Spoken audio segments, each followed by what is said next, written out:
Sunday night. My feet felt as if they were about to split apart at the soles, and a wicked Charlie horse had formed in my right calf by the time I finally trudged through my apartment door. Taking the inn cart had seemed like a good idea at the time, seeing as how I couldn't afford my usual taxi ride back home. But the transit line ended a solid mile away from my place, and in a city where skyscrapers stretched from the ground like mountains and streets wove around them like rivers, that distance had easily doubled. So I'd done the only thing I could. I'd hoofed it the rest of the way home. It was still safer than hitchhiking, which was a veritable death sentence in Night City, plus it had given me plenty of time to ponder the utterly ruined state my life had become. And I had no one to blame for it but myself. I kept replaying my conversation with Judy over and over again in my head, thinking of all the different ways I could have approached things. I could have settled for a quick call over the holo, turned her down when she'd offered to dance, not said those 3 fucking words that had ultimately sealed my fate.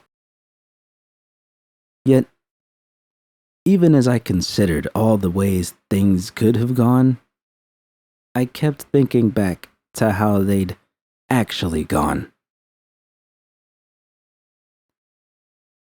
I love you. How could I have been so fucking stupid? Judy was a married woman, one who'd said her goodbyes to me well over a year ago.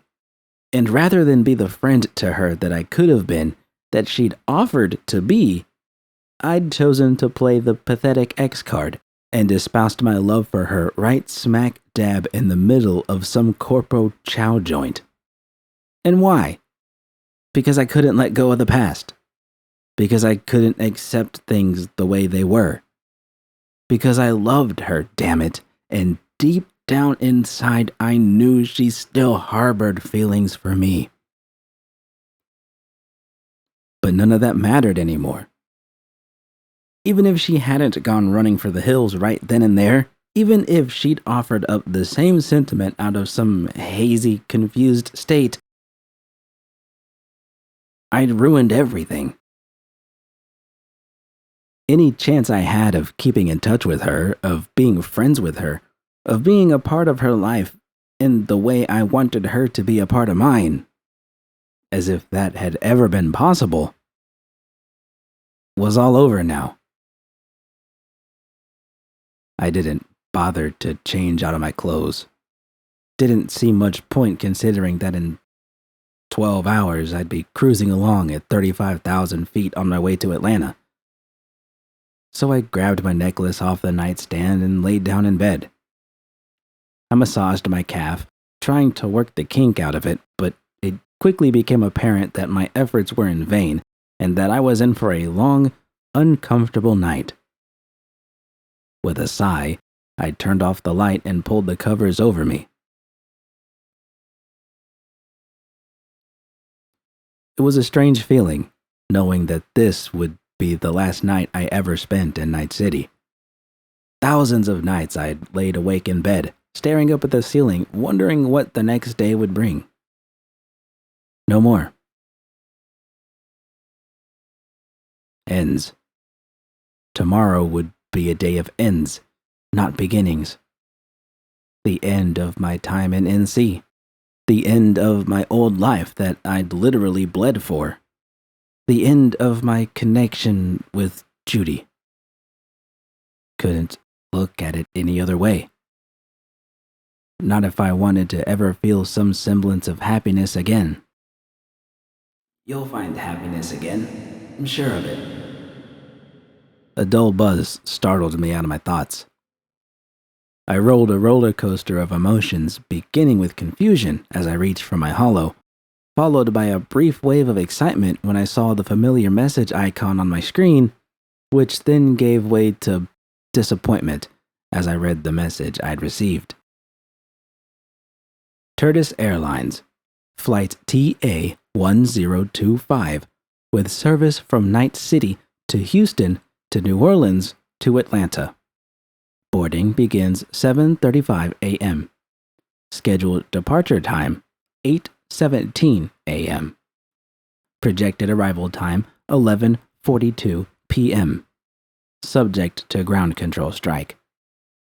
1 passenger, Valerie fuck you. Do you wish to check in for your flight? Warning, no refunds. Cancellations are subject to a €175 fee.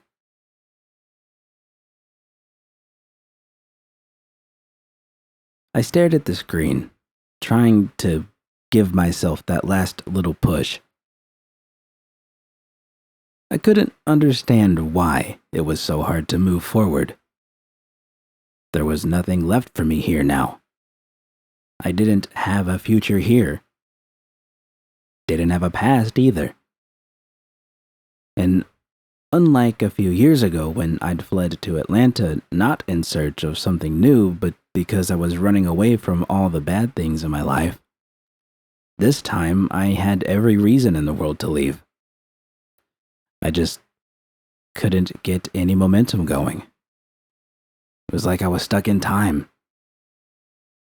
I did wait for you, V. I just couldn't wait around forever.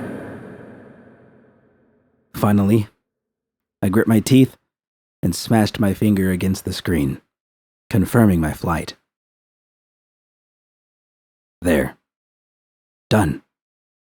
The only way onward was forward. I tried to fall asleep, aware that I would need every minute I could get for the long day that lay ahead.